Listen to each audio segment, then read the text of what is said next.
और पाकिस्तान दोनों के पास परमाणु हथियार हैं। ऐसे में सुरक्षा के लिहाज से एहतियाती कदम उठाए जा रहे हैं जो परमाणु हमले की नौबत आने पर कारगर साबित होंगे।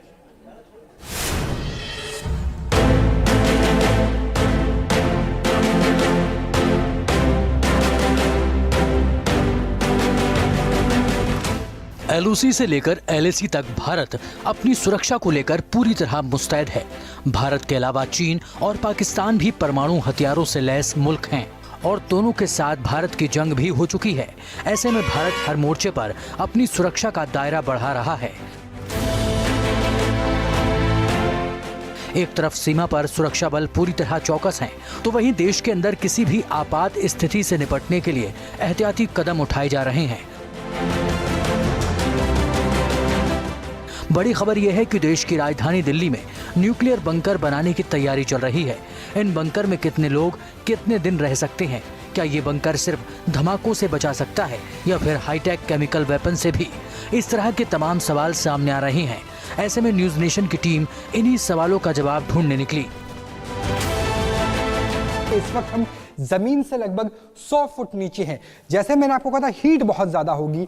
ऐसे में यहाँ पर फायर फाइटिंग के जो इक्विपमेंट्स हैं उसका जो पूरा पैनल है वो अलग से रखा गया है। वो इस लिहाज से रखा गया है कि अगर अंदर, क्योंकि जब रेडिएशन होगा तो कई महीनों तक, यहां तक कि साल भर तक भी अंदर रहना पड़ सकता है। इसलिए अगर मैं इसको ओपन कर दूंगा, इसे घुमा दूंगा, तो उसके बाद आप यहां से पानी को बहुत तेज गति से निकलते हुए देख सकते हैं। तो इस लिहाज से बनाया गया है कि ताकि अंदर अगर बड़ी संख्या में लोग रहते हैं, एक सोसाइटी की, कम्युनिटी की पूरी रहती है, तो वो अंदर लगने वाली आग से बच सके।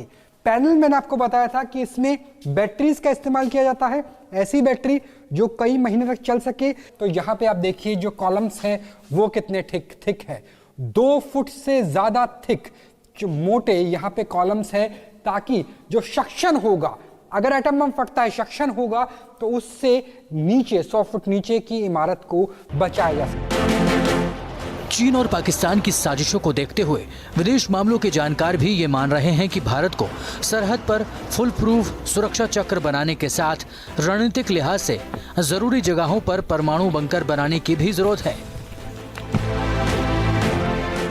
भारत को भी नाभिकीय हथियारों के संदर्भ में अपनी जो तैयारियां हैं उसको पुख्ता रखने की आवश्यकता है। जाहिर है कि भारत स्वयं में एक नाभिकीय शक्ति है, लेकिन यदि कोई नाभिकीय युद्ध जैसी स्थिति को ध्यान में रखते हुए भी, वर्स्ट केस सिनारियोस को भी ध्यान में रखते हुए भारत को अपने नागरिकों को, अपने राष्ट्र की सुरक्षा के लिए हर तरीके के प्रयासों को करने की आवश्यकता है। और इस प्रक्रिया में न्यूक्लियर बंकर्स भी बेहद आवश्यक होंगे। दुनिया में सबसे पहले और आखिरी बार परमाणु बम का इस्तेमाल दूसरे विश्व युद्ध के दौरान किया गया और उसके बाद जापान में जो हुआ उसे देखकर लोगों की रूह कांप गई। उस त्रासदी के जख्म आज भी ताज़ा हैं। उस त्रासदी के बाद अमेरिका और रूस जैसे देशों ने न्यूक्लियर अटैक से बचने के लिए बंकरों का निर्माण कराया। हिरोशिमा पर 15 किलोटन का बॉम्ब गिराया गया था और नागासाकी पर 21 किलोटन का बॉम्ब गिराया गया था 3 दिन के बाद। दुनिया में वर्ल्ड वॉर के बाद जब सोवियत ब्लॉक और अमेरिकन ब्लॉक 2 पावर सेंटर थे, तो एटॉमिक हमले से बचने के लिए गहराई में खुदाई की गई थी। जिस तरीके से पाकिस्तान में सत्ता चल रही है, आतंकवाद फैला हुआ है, तो आतंकवादियों के हाथ में भी एक छोटा हथियार, टैक्टिकल न्यूक्लियर वेपन, और वो बोट से भी फायर कर सकते हैं, तो वो एक खतरा बना हुआ है। दिल्ली मास्टर प्लान 2021 में परमाणु बंकर का कोई प्रावधान नहीं है, लेकिन बदलते वक्त के साथ सुरक्षा की जरूरतों के मद्देनजर कम्युनिटी शेल्टर बनाए जाने की वकालत जाने माने टाउन प्लानर भी कर रहे हैं।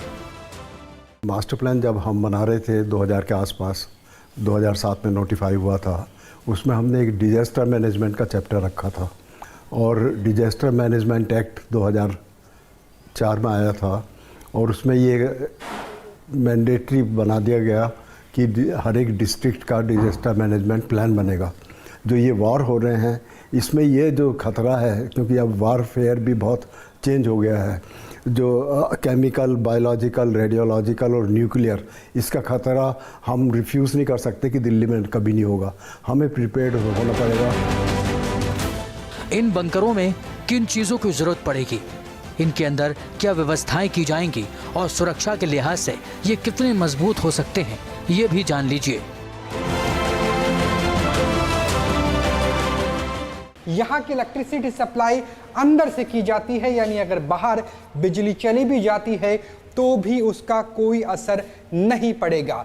जमीन से कम 30 से लेकर 35 मीटर यानी 100 फुट नीचे होने चाहिए ऐसे न्यूक्लियर बंकर।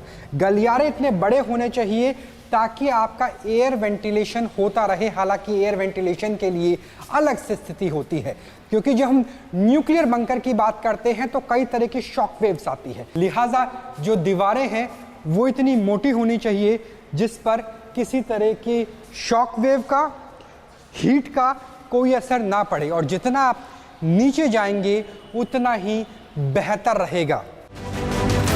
डीडीए के पूर्व इंजीनियर की माने तो न्यूक्लियर बंकर के लिए कंक्रीट की 18 इंच मोटी दीवारें होनी चाहिए और रेडिएशन से बचने के लिए खास इंतजाम भी होने चाहिए।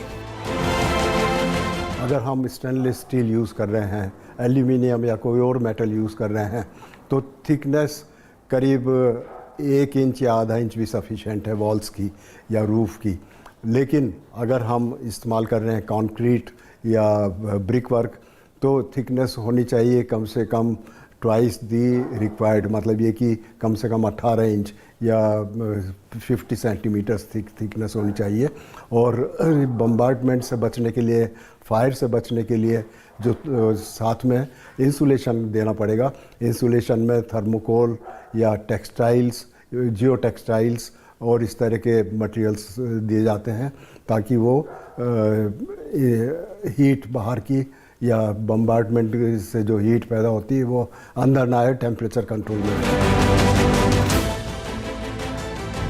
नया भारत अपनी सुरक्षा और संप्रभुता पर किसी तरह की आंच को बर्दाश्त नहीं कर सकता। भारत की सैन्य शक्ति का लोहा उसके दुश्मन भी मानते हैं। हिंद की सेनाएं जल, थल और नभ में परमाणु शक्ति से लैस हैं, इसलिए कोई भी शत्रु भारत पर हमला करने का दुस्साहस नहीं कर सकता है। लेकिन किसी ने ऐसी हिमाकत भी की तो भारत ईंट का जवाब पत्थर से देगा। दिल्ली से राहुल डबास के साथ टीम न्यूज़ नेशन।